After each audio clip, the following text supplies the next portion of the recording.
Seja edificado com mais uma ministração do apóstolo Luiz Urbino. Se inscreva no canal, dê seu like e compartilhe com mais alguém. Que Deus possa falar grandemente no seu espírito.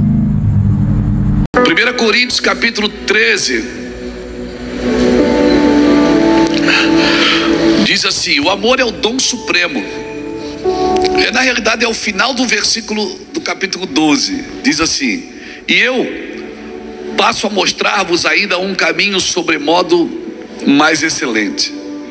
Ainda que eu fale a língua dos homens e dos anjos, se eu não tiver amor, eu serei como um bronze que soa, ou como um símbolo que retine. Ainda que eu tenha o dom de profetizar e conheça todos os mistérios e toda a ciência, ainda que eu tenha tamanha fé a ponto de transportar montes, se eu não tiver amor, nada serei. E ainda que eu distribua todos os meus bens entre os pobres, e ainda que eu entregue o meu próprio corpo para ser queimado, se eu não tiver amor, nada disso me aproveitará. O amor é paciente, é benigno, o amor não arde em ciúme, não se ufuna, não se ensoberbece, não se conduz inconvenientemente, não procura os seus próprios interesses.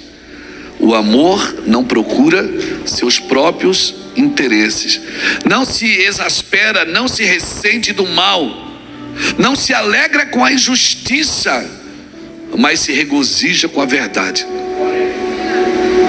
Tudo sofre, tudo crê, tudo espera, tudo suporta, mas o amor jamais acaba.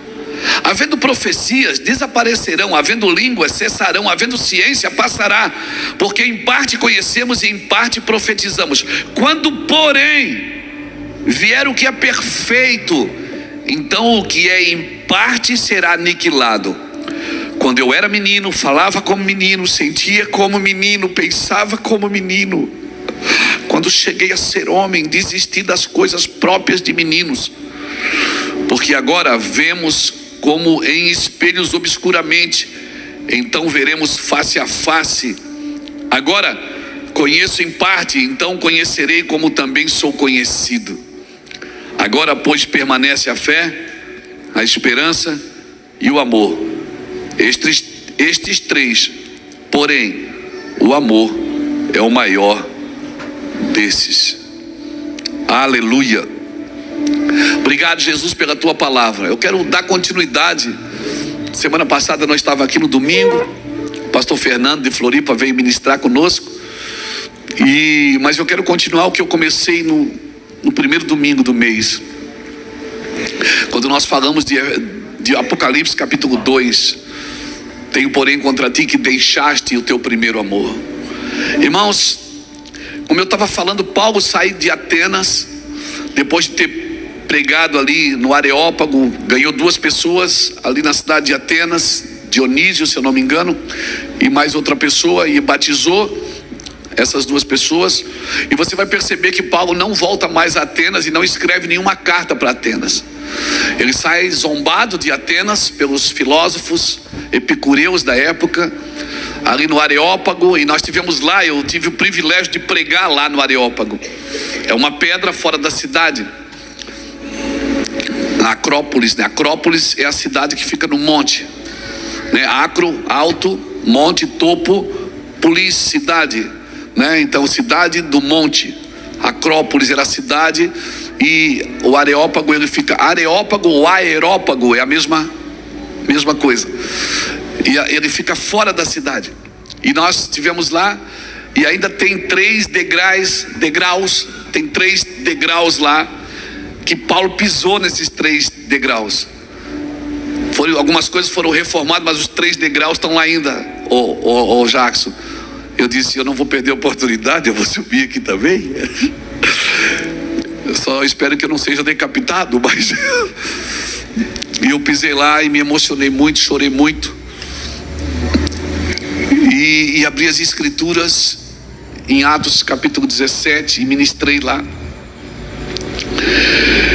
E depois de pregar, Paulo vai para Corinto. E em Corinto, se você ler 1 Coríntios capítulo 1, versículo 18 a 25, Paulo diz assim: certamente que a palavra da cruz é loucura para os que se perdem, mas para nós que somos salvos é poder de Deus. Pois está escrito, ele diz: eu destruirei a sabedoria dos sábios e aniquilarei a inteligência dos instruídos. Ele até pergunta: onde está o sábio? Onde está o escriba? Onde está o inquiridor deste século?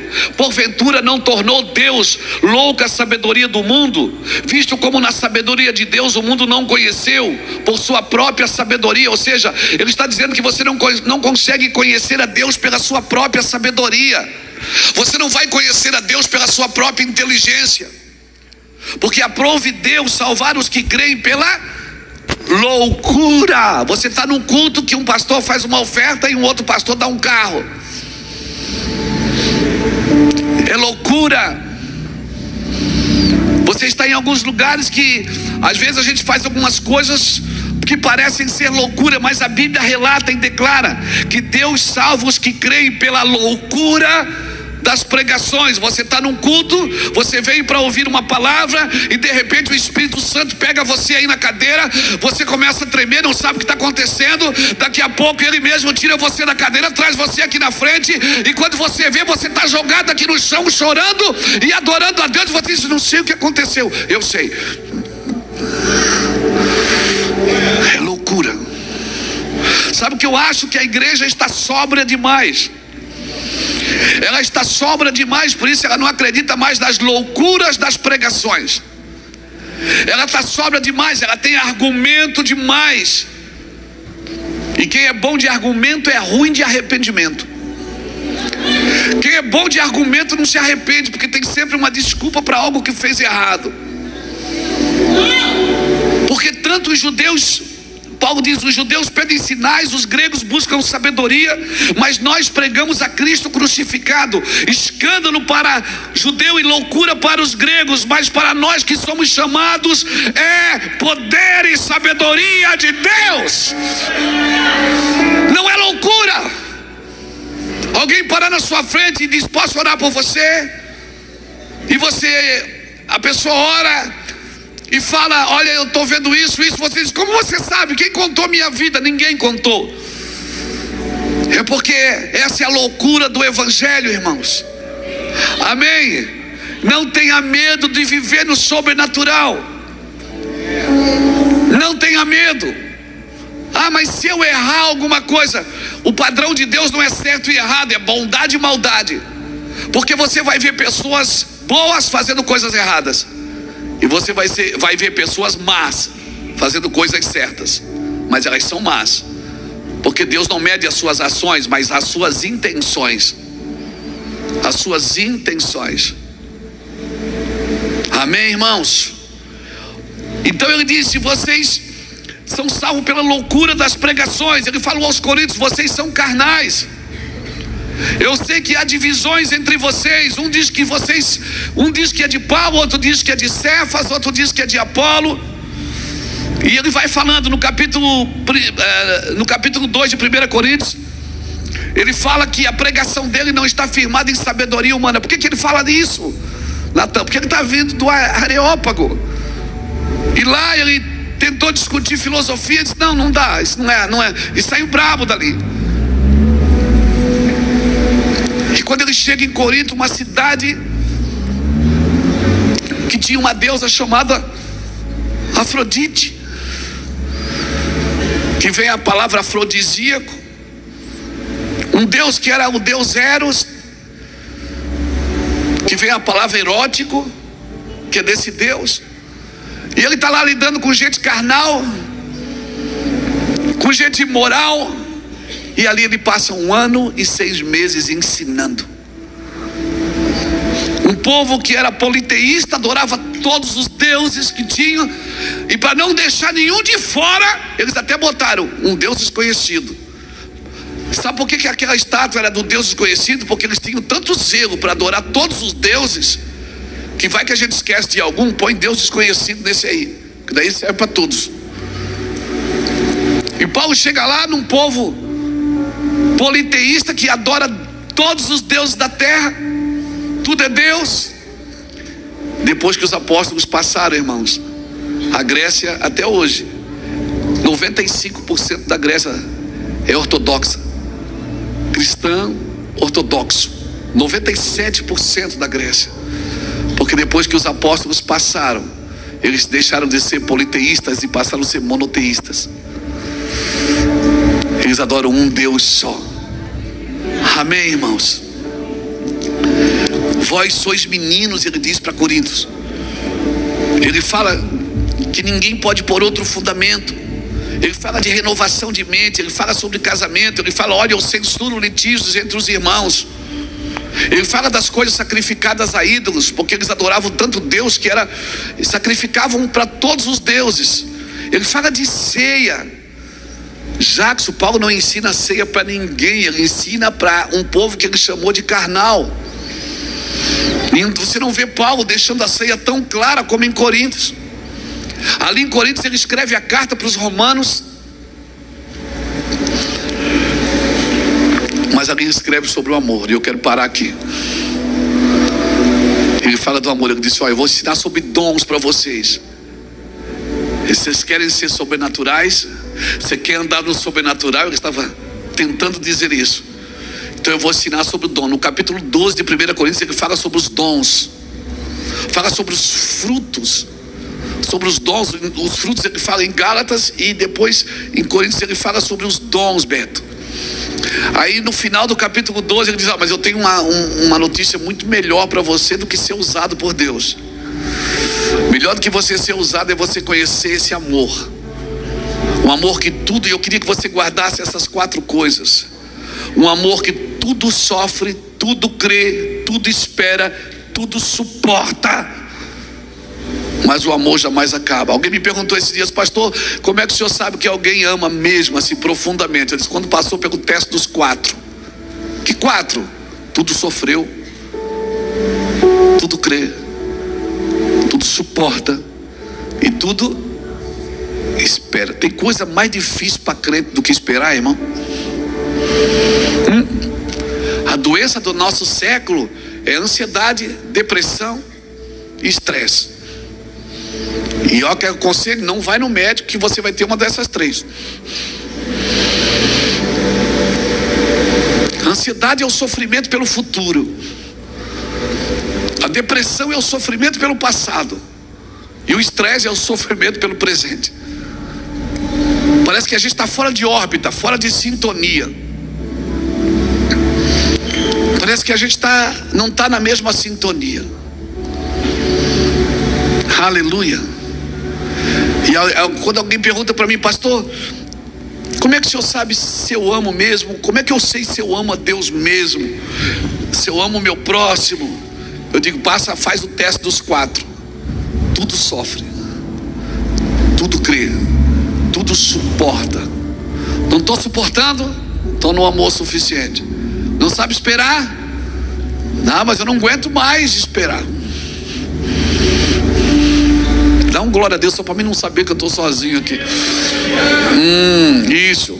Diz, é verdade. Só para mim não me sentir sozinho aqui. Esperar é difícil demais, irmãos.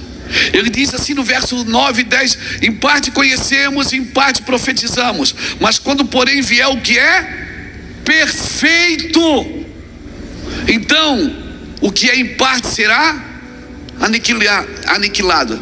Sabe por que a gente ainda vive cocheando em 2 pensamentos, tateando no escuro, indeciso, volátil? Nós andamos assim porque ainda a gente não abriu o coração para aquilo que é perfeito. Quando vier o perfeito, o que é em parte será aniquilado. As suas convicções, irmãos, elas têm que ser maior do que a sua paixão. Porque paixão pode passar, convicção não. Você tem que ser convicto por aquilo que Deus te chamou para fazer e para viver. Amém, irmãos? Você tem que ser convicto. Então faz o teste com você mesmo, dessas 4 palavras. Você tudo já sofreu, tudo já creu, já suportou. Não, isso eu não suporto mais. Não fala isso para Deus, não fala. Porque pode acontecer de novo e você suporta. parece que a gente fica ameaçando. Não, se agora não, agora é a última vez. É a última vez. E Paulo fala em 1 Coríntios 4,19, ele diz: filhinhos meus, por quem eu de novo sinto dores de parto. Ele estava dizendo o seguinte: eu já senti dor de parto uma vez por vocês, mas eu vou sentir de novo. Gálatas capítulo 4, versículo 19, né? Ou é 1 Coríntios capítulo 4, versículo 19? Eu acho que é 1 Coríntios 4, 19. É Gálatas? É Gálatas, né? Isso, é Gálatas. De novo eu sinto dores de parto. Quem tem mais de um filho aqui? Você sentiu dores de parto no primeiro, sentiu dor de parto no segundo, ok, normal. Mas ele está falando de ter dor de parto pelo mesmo filho, que você está gerando pelo mesmo filho. Quem já teve dor de parto num filho para ele nascer? Quem já sentiu dor de parto? E depois teve que sentir dor de parto de novo para gerar ele no espírito.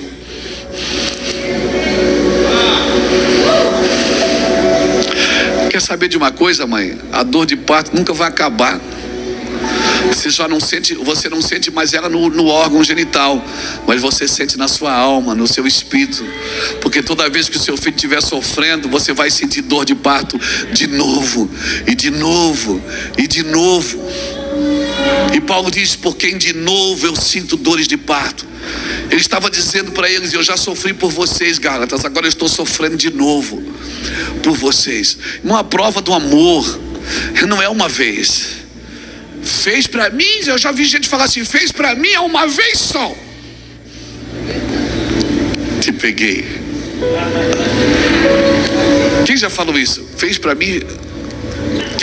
Não, vamos brincar. Isso, levanta a mão bem alta. Isso, diga assim: eu.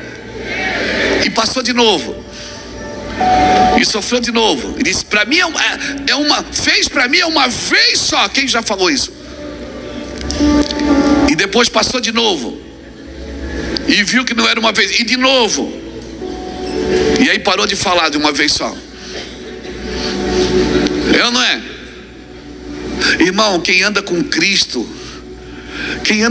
tem uma escolha, e a escolha é Cristo. Amém? Deus não perguntou para Adão. Deus perguntou para Adão: Adão, o que você fez? Quando Deus chegou no jardim, ele disse: Adão, o que você fez? Não, ele perguntou: Adão, aonde você está? Ele não disse o que você fez. Porque o problema não é o que você fez, foi o que você fez te levou para onde você está. Esse é o seu problema. Porque para Deus perdoar pecado não é problema, irmão. O problema é para onde o pecado está te levando. Amém? Para onde isso que você está fazendo está te levando. Porque Deus pode perdoar você aqui agora. Amém? E não sou eu que estou falando, as escrituras: pela graça sois salvos, e isso não vem de vós, é dom de Deus, não vem das obras para que ninguém se glorie. Deus perdoa de novo, e se vocês forem fiéis, eu continuo fiel, diz o Senhor, porque eu não nego a minha palavra. Deus vai continuar fiel. O problema de Deus não é o que eu fiz, não é o que eu faço. O problema é o quem eu estou me tornando por aquilo que eu faço e para onde eu estou indo. Porque Adão fez e já foi se esconder. Ele fez e já se escondeu. E quando Deus chegou, ele estava escondido, com medo, porque ouviu a voz. Já não era mais a mesma relação que Deus vinha todo dia no crepúsculo, no final do dia está com Adão. Já não era mais, a relação foi comprometida. O pecado faz isso, ele compromete a relação sua com Deus. Ah, pastor, mas eu ouço tanto isso, irmãos. Você quer ver na internet? Você vai, às vezes você não tem nada para fazer, fica mexendo nos videozinhos, passando aqueles videozinhos. É tudo 8 maneiras de você ficar rico, 10 maneiras de emagrecer sem parar. Como é que o cara vai emagrecer sem parar de comer, irmão? Não existe isso, isso é mentira. Tenha crédito sem ter dinheiro, tenha dinheiro sem ter crédito. Como explica que eu preciso de dinheiro amanhã? Fala para mim. É fake, meu irmão. É fake. Dá para jogar sem treinar? Não dá. Dá para fazer alguma coisa sem treinamento, sem preparo? Amém, irmãos? Sem preparo?